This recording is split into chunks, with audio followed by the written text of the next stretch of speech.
Les maladies psychosomatiques? Parlons-en.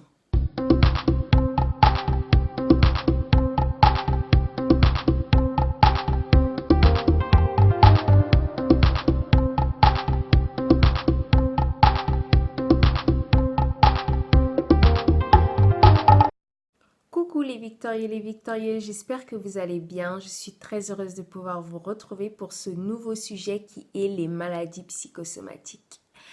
Oui, je vous l'accorde, le nom est assez compliqué et ça caractérise bien la complexité de ce que ça représente. Alors, les maladies psychosomatiques peuvent être représentées par, voilà, les maladies de Crohn, les ulcères, les cancers, les chutes de cheveux, l'hypotension, la fibromyalgie. Il y en a tellement. En fait, c'est pas la maladie en elle-même qui caractérise que ce soit une maladie psychosomatique, c'est ce qui la déclenche. Alors, ce qui déclenche une maladie psychosomatique, c'est un choc émotionnel, un traumatisme intérieur qui n'a pas été évacué. C'est-à-dire que quand on a été victime d'un choc émotionnel, ça se passe à l'intérieur de soi. Ça se passe dans le psychisme. Et en fait, quand on ne l'évacue pas, ça provoque du stress en nous. Ça provoque trop d'adrénaline. Ça provoque énormément de choses, ce qui fait en fait que cette maladie finit par se manifester physiquement. C'est-à-dire qu'on peut garder le silence, mais notre corps va parler à notre place. C'est vraiment en fait ce qui caractérise une maladie psychosomatique. J'espère que j'ai bien donné la bonne définition, hein, et que vous m'avez bien comprise, bien évidemment. Alors pour ma part, moi j'ai été atteinte de la fibromyalgie. C'était une maladie que je ne connaissais même pas. La maladie psychosomatique s'est révélée à moi des années plus tard. Des années plus tard, il me semble que j'avais peut-être 28 ans. Et voilà, bon, j'étais dans une période de ma vie assez speed, assez compliquée dans beaucoup de domaines. Et en fait, du jour au lendemain, un matin, je me suis réveillée et j'avais mal partout dans le corps. Déjà, j'avais beaucoup de fatigue, je ressentais beaucoup de fatigue, j'avais des douleurs dans le corps. Je me suis dit, oh, peut-être c'est parce que voilà, c'est dû à mon boulot, à ma vie de famille, quoi, au fait d'avoir des enfants, à devoir gérer plusieurs choses à la fois. Et du jour au lendemain, en fait, je commençais à avoir des fatigues chroniques, à avoir un peu des douleurs dans mon corps. Et un matin, bah, en fait, j'arrivais pas à me lever. J'avais mal partout dans mon corps et je ne comprenais pas. J'avais l'impression d'avoir mal dans les os. Donc, pour faire court, hein, je suis partie aux urgences, on a fait plein d'examens, j'ai fait beaucoup de prises de sang, j'ai fait des scanners, je suis partie dans des hôpitaux à Paris. Euh, mais on m'a fait des examens, on a regardé dans mes os, je suis partie voir des rhumatologues, et bref. J'ai fait plusieurs examens. Et je me souviens que j'avais vu mon médecin traitant. Et il me disait, bon, ben écoute Sarah, tous tes résultats sont normaux, mais tes douleurs sont réelles. Alors pour moi, je me suis dit, ben c'est bizarre. Comment ça se fait que j'ai mal dans mon corps, mais que mes analyses médicales ne disent rien?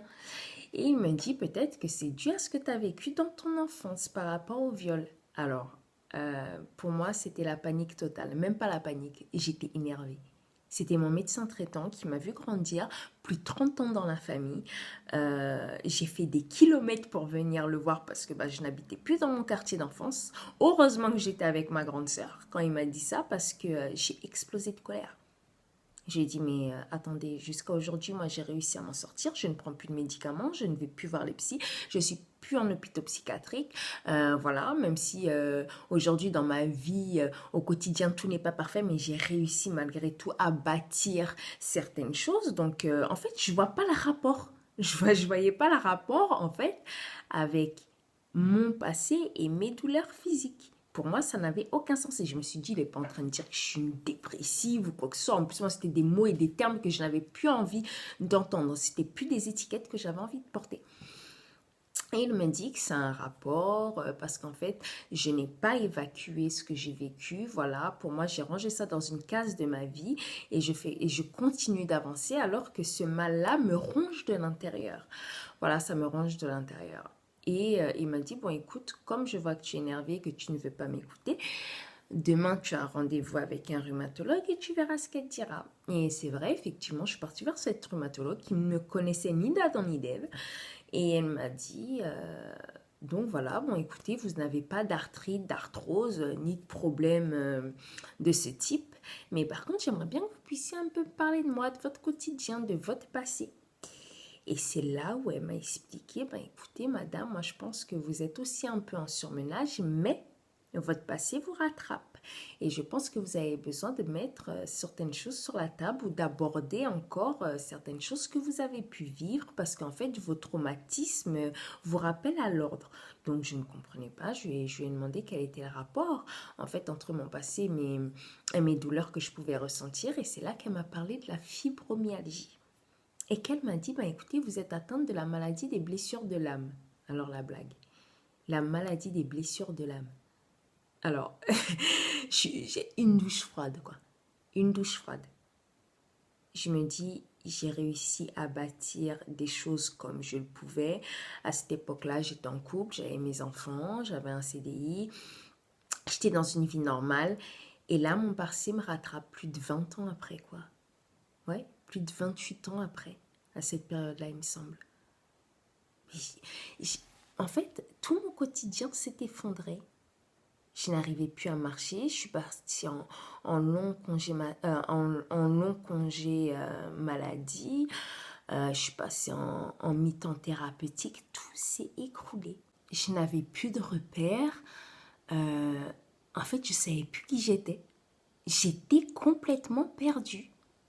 Et je me souviens d'une chose, c'est qu'elle m'a dit, vous savez, vous avez l'air de quelqu'un qui encaisse énormément de choses, voilà, vous encaissez beaucoup, vous faites la forte, la courageuse, mais au fond de vous, ça va pas. Et voilà, là, vous avez déjà des douleurs diffuses partout dans le corps, mais sachez que, en fait, si vous n'évacuez pas, si vous ne travaillez pas sur votre passé, les maladies pourront devenir plus graves et elles vont devenir physiques. C'est-à-dire que demain, vous pourrez déclencher un cancer ou un ulcère.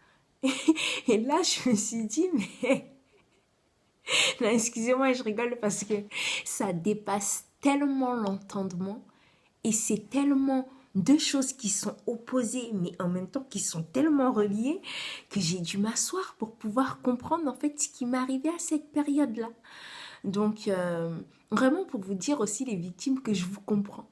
Vraiment, je vous comprends tout à fait. C'est, c'est vraiment spécial. Franchement, faut le vivre pour vraiment le comprendre. Et surtout pour l'entourage. Comment expliquer de telles choses à l'entourage? Dire en fait, bah voilà, je suis malade. Mais alors en plus, il faut raconter son passé. Parce qu'on dit, mais comment t'es tombé malade? Comment t'as attrapé ça? T'as mangé quelque chose? C'est un virus? C'est quoi? Et là, tu dis, bah, parce que t'as été abusé. Et là, pas de traitement. Je n'avais pas de médicaments, juste des antidouleurs. J'étais le cobaye des médecins. Ah ben, on va essayer ça sur vous. Ah ben, on va essayer tel traitement. On va essayer tel médicament.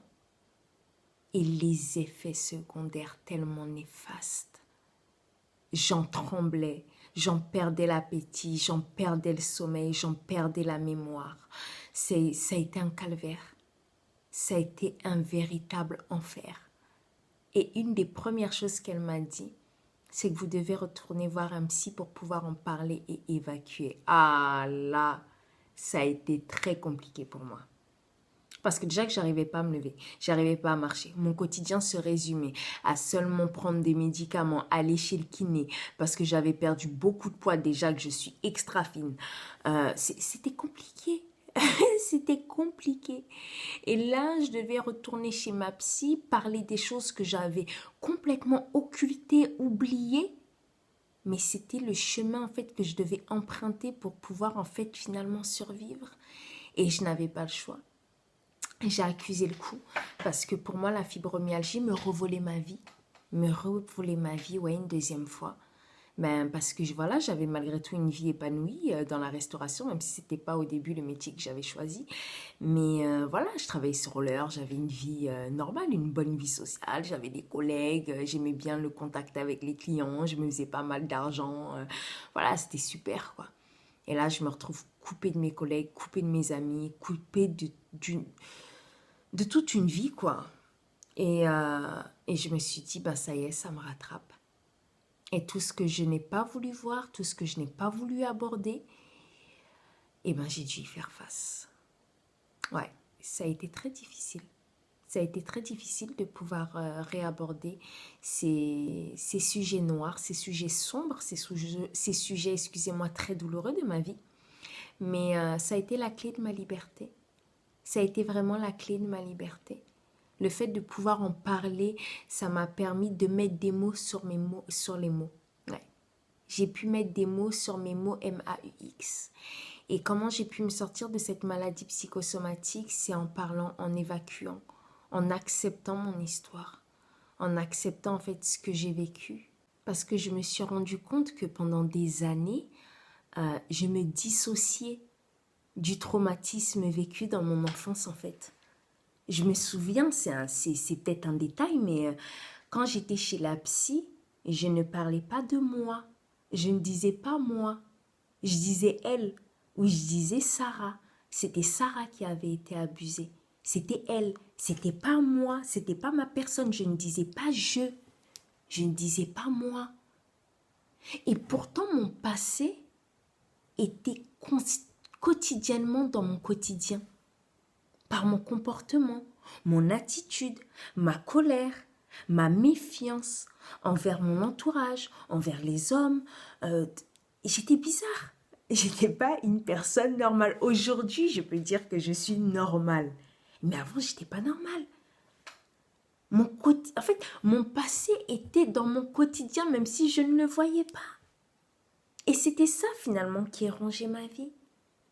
C'était ça, en fait, qui m'empêchait d'avancer, d'avoir confiance en moi, de faire les bons choix. Parce que finalement, je subissais mon passé, ce traumatisme-là. Et des années après. Des années après.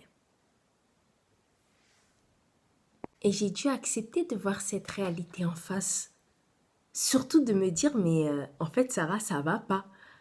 En fait, Sarah, tu fais genre que t'es forte, que t'es courageuse, que t'as une grande bouche, que tu te laisses pas faire, mais au fond de toi, t'es fatiguée. Au fond de toi, t'en peux plus. Ça a été dur pour mon entourage de pouvoir comprendre ça. De me voir faible. De dire que finalement, ben, j'ai peur que mon passé me revienne. Et j'étais replongée dans mon passé. J'avais peur de tout. J'avais vraiment peur de tout. Même les gens qui m'entouraient, j'avais peur d'eux. C'est-à-dire que c'est comme si je m'étais retrouvée comme cette petite fille qui avait peur du noir, qui avait peur de la vie, qui avait peur de la mort, qui avait peur qu'on l'agresse. Même un geste affectueux envers moi, je le prenais mal. J'avais peur de tout. J'interprétais tout. On pouvait me dire « Ah, mais tu es radieuse aujourd'hui. Oh, mais tu es belle. » Je le prenais mal. Je me disais « Ouais, on en veut encore à mon corps. » Mais c'était horrible. Mais il me fallait refaire ce flashback. Il fallait que je retourne en fait dans toutes ces choses-là qui me faisaient mal. Pour pouvoir les aborder. Non plus les aborder pour pouvoir me détruire, pour pouvoir me blesser, mais pour pouvoir me construire. C'est une chose qui n'est pas évidente. Voilà pourquoi, même si vous travaillez à la guérison physique, vous devez travailler aussi à votre guérison psychique, au traumatisme que vous avez vécu.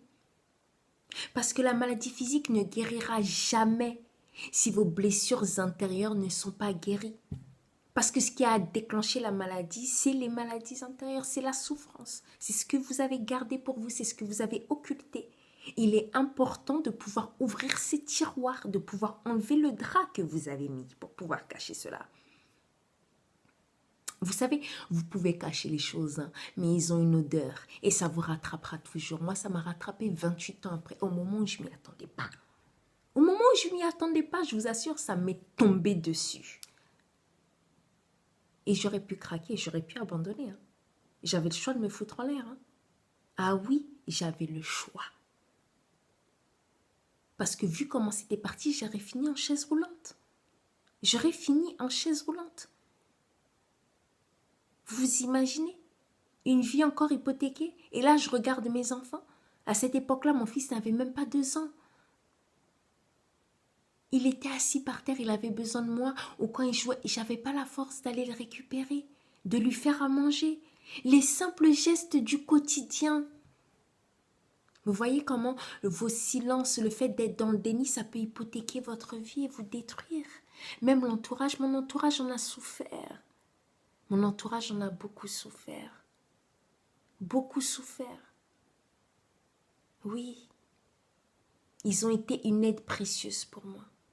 À cette époque, j'ai été vraiment très bien entourée, très bien entourée. Ils m'ont aidée comme ils ont pu. Et avec amour. Ils l'ont fait. Que ce soit mes amis, mes collègues de travail. Dans la famille que j'avais bâtie aussi à l'époque. Ils m'ont aidée. Mais c'est aussi dur et lourd pour eux. Financièrement, moralement, psychologiquement aussi.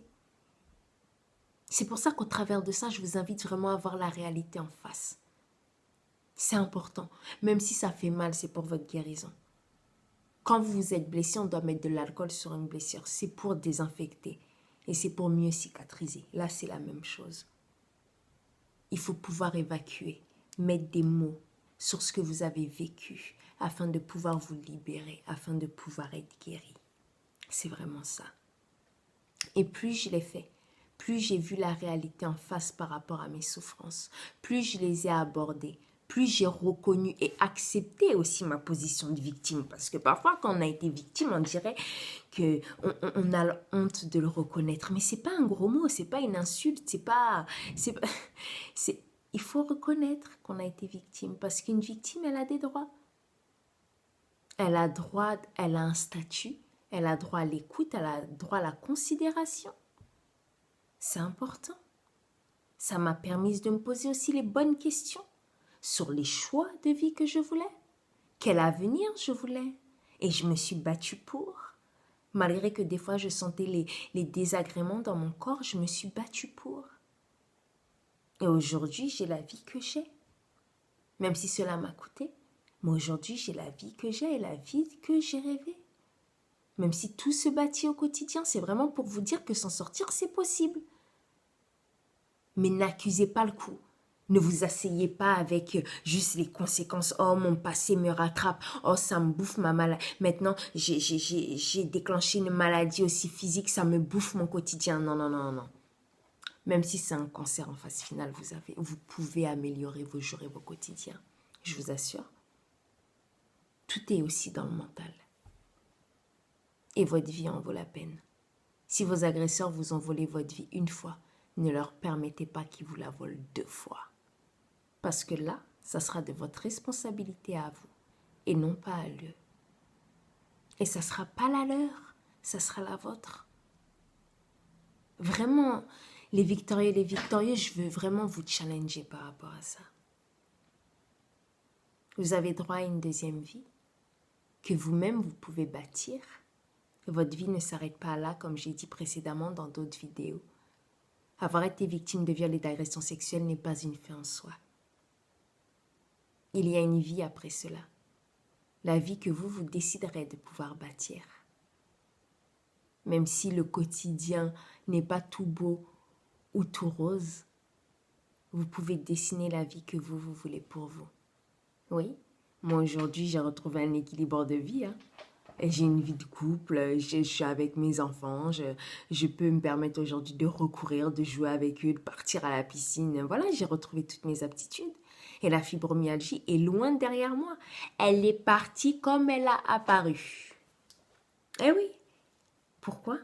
Parce que j'ai décidé de me décharger de tout ça. Oui, c'est vrai que c'est pas facile. Oui, c'est vrai que c'est difficile. Parfois on pleure, parfois on craque, parfois on est découragé.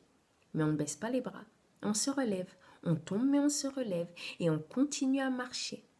On continue à marcher droit devant pour pouvoir atteindre ses objectifs et ses buts. De pouvoir avoir enfin la vie qu'on mérite. Et oui, c'est vraiment important. Et pour vous, l'entourage, vraiment, ne baissez pas les bras. Parce que vous êtes des éléments vraiment tellement précieux pour les victorieux et les victorieuses qui vous entourent. Votre écoute, vos conseils, votre réconfort, votre compréhension, votre compassion, votre persévérance aussi. sont très importantes. Tous ces détails sont très importants, ils ne sont pas à négliger. Mais pensez aussi à évacuer, pensez à prendre du temps aussi pour vous parce que vous aussi, vous êtes victime collatérale. Oui, oui, vous êtes des victimes indirectes. Et vous aussi, vous avez droit à la restauration et à l'écoute. Donc vraiment, pensez à vous. Ne soyez pas dans la division, ne soyez pas dans la critique, même si vous ne comprenez pas quelque chose, renseignez-vous. Mais ne pointez pas les victimes. Ne les enterrez pas avant leur heure. Parce que c'est vrai que beaucoup de victimes peuvent être vivantes d'apparence, mais mortes intérieurement. N'ayez pas honte de votre passé. N'ayez pas honte de votre histoire. N'ayez pas honte de votre entourage. Abordez ces sujets parce qu'aujourd'hui, les maladies psychosomatiques sont un réel tabou dans notre société. Très mal reconnu même encore dans le milieu médical. On nous considère comme des dépressifs, des personnes qui ne vont pas bien. Parce que même médicalement parlant, c'est très mal remboursé. Tous les médicaments, tous les spécialistes qu'il faut voir. Même pour être reconnu, même en tant que handicapé, pour pouvoir avoir la MDPH, c'est très compliqué. Alors qu'on n'a même pas la capacité de pouvoir aller travailler, d'avoir une vie sociale normale. Abordez ces sujets-là avec les gens qui sont autour de vous. Il faut casser ce tabou. Parce que malheureusement, beaucoup en sont victimes. Et beaucoup en sont victimes et ne le savent même pas. Elles pensent qu'elles se sont levées un matin comme ça et qu'elles ont déclenché de telles maladies. Non, non, non. La maladie a toujours une source. Parce que c'est le mal qui a dit. Et c'est vraiment une réalité. Donc voilà, je pense avoir assez abordé le sujet. Et je pense que les posts que je vous ai faits vous ont quand même assez aidé. Ben écoutez, je vous dis à très bientôt pour le prochain sujet. Et je vous challenge vraiment à mettre tout ce que j'ai pu vous dire en pratique. Si vous avez besoin de soutien, sachez une chose, c'est que l'association est à votre disposition et à votre écoute. Parce que nous sommes là pour vous servir. Et c'était Mrs. Kay et l'équipe des LVPE pour vous soutenir. Et je vous dis à très bientôt.